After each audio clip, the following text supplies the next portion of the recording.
And I always start with two questions.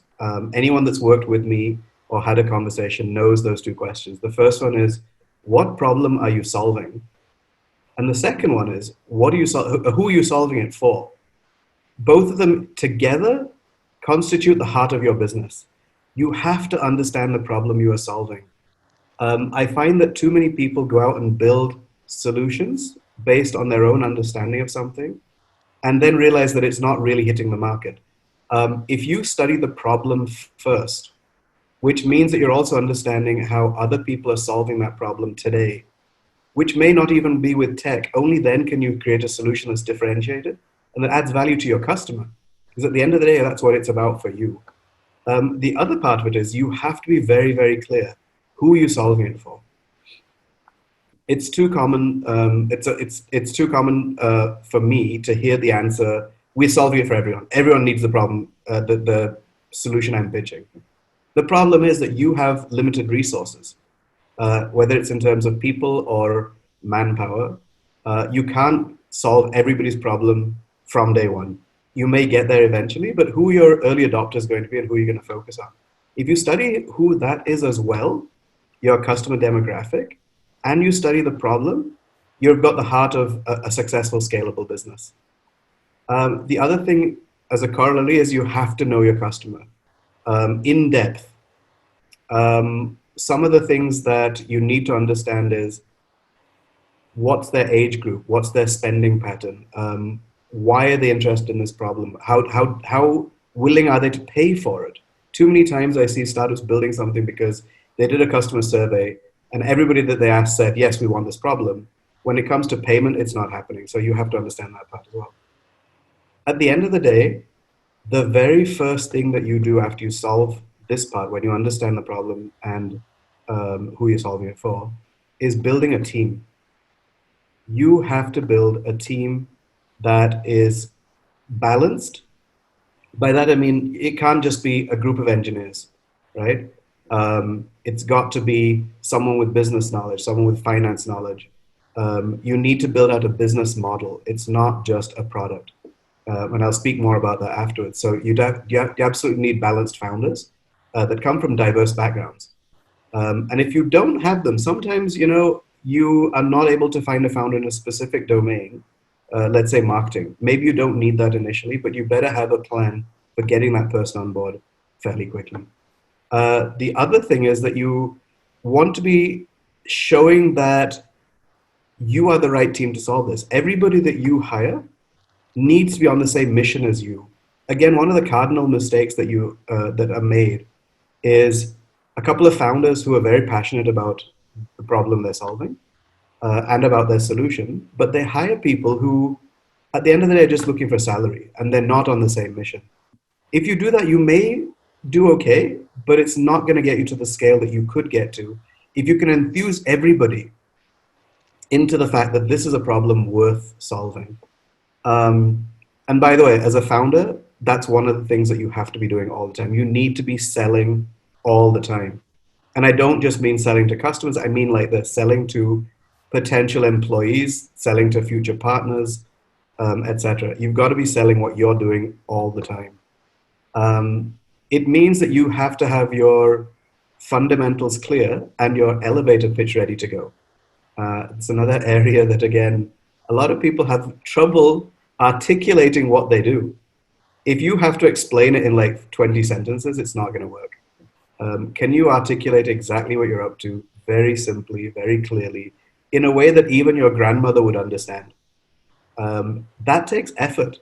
It means you have to keep iterating and saying what you do multiple times to multiple people, getting what they don't understand and refining that piece as well, right? At the end of the day, it is about continuously refining what you're doing. Ideally speaking, I would suggest you get a board of advisors very quickly, or at least an advisory panel of people who are experts in different areas functionally, as well as domain experts in the area that you're in. They are going to give you knowledge and insights that you probably won't get on your own. So absolutely go out and try and do that. Another thing that I keep telling people, I'm hoping that nobody on this call is going to make this mistake, but very often people are building solutions for markets that are very small. They're doing things that they know is easy. The problem is that if you're going to build something for small markets, you're probably not going to get investment, number one. Number two, you're sharp, you're out there to make a difference. Why would you choose something small? Pick a problem that is big, pick a problem where the market size is large, um, so that it's worthy of your time. Um, be able to articulate what that size of market is, of course, as well. Again, too many people talk about a market size that's really big, and they've based it on the fact that, for example, if you're in the food industry, right, you say number of people eating at a restaurant is X billion people, and therefore the market size is something. But you are not selling to everybody, and you're not selling to all markets. You're probably in a niche. Maybe you're selling just burgers. So the fast food part is what you're talking about. You have to look at your positioning in that market, and therefore, what is the population segment that can afford that, or is attracted to that rather. And so you have to think about your market opportunity as well. Um, you also have to think about growth. So today the market is a certain size. Hopefully it's not a static market. Hopefully it's going to grow. But do you know what that is and why that is? Do you know in which direction it can grow? Sometimes that gets influenced by adjacent markets. I'm not going to go into too much detail about all this right now, but I'd love to go into details if you want me to later. Um, you also want to look at why is today the right time to do this? Um, you obviously want to get into a market when it's growing. You don't want to get in too early. That's a mistake some people make. You don't want to get in too late. And very often it's external factors that are making that the right time. Are you aware of those? For example, I remember Uber, when we were talking to Travis, who founded Uber, talking about why was this the right time for Uber to take off. It wasn't the first shared service. It was actually the ubiquitousness of mobile phones and data connections, which had just come up. That's not something that Uber created, but they realized that all of a sudden you've got a class of consumer that has a phone in their hand with data that could avail of a service like that. So, are you aware of trends that you're taking advantage of? If so, articulate that to people and figure out how do you leverage that to the maximum to make your market as big as possible. Um, when it comes to the solution itself that you're doing, are you clear about what your differentiation is between you and your competition? Are you even aware of your competition, right? You have to have a unique selling point. You also, or a competitive advantage. You also ideally want a moat. What I mean by a moat is something that stops somebody else from building exactly what you're building very, very easily. Like if you're going to develop a market and build a product that gets consumers excited, and then someone comes along and just copies it, what's the fun in that, right? You want to find out, is there a moat, and if so, how do I again take advantage of that? Moat sometimes could be it could be a business model which says that if I get the right number of people on board, there's a network effect to it. It could be IP, but are you focusing on what that is? And if so, how are you making sure, again, that you're leveraging that to the maximum? Um, so you want to make sure that you are differentiated from people.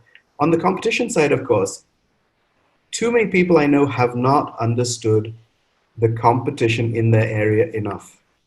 They are aware of maybe one or two big companies that they know of. They don't know how many other startups are coming into that space, or even people abroad in different countries who could easily enter this market. You have to be aware of your competition for two reasons. One is that they could come in and, obviously dominate that market.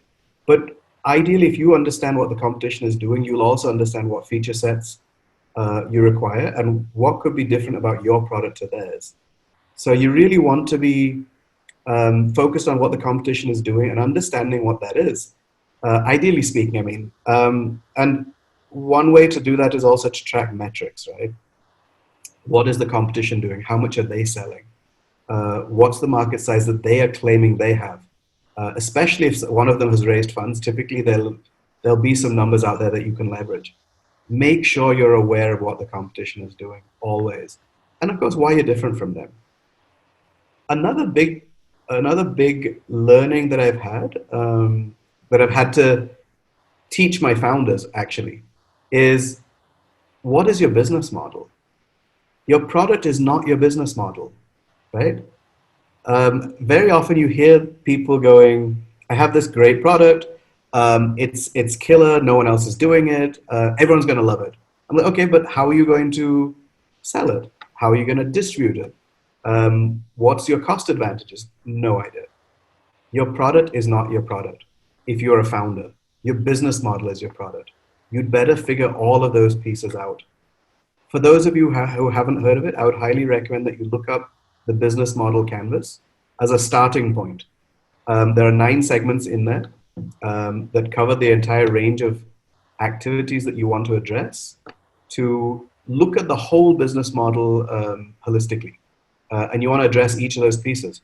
Ideally speaking, you want to do separate business models. Again, I'm not going to go into detail on this right now, but ideally you want to create separate business model canvases to address the different segments of the market that you could potentially address, because everything changes there. It's a way of figuring out which market do you want to go after as well.